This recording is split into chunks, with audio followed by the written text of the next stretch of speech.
Kesa magreklamo ka sa mga bagay na wala ka, magpasalamat ka na lang sa kung anong meron ka.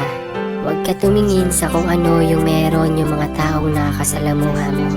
Oo, madalas mapapatanong ka sa sarili mo, bakit ako walang ganun? Bakit ginagawa ko naman ang lahat pero hindi ko nakukuha yung mga bagay na gusto ko? Lagi naman akong nagdarasal pero hindi naman pinagkakaloob sa akin. Alam mo kung anong sagot yan? Hindi man binibigay ng Panginoon sa atin yung mga hinihiling natin, pero meron siyang binibigay na hindi natin hinihiling. Yung magugulat ka na lang, ba't nangyari yun? Ba't bigla kang sinuwerte sa ganong bagay? Kaya kung ano yung meron ng iba, maging masaya ka.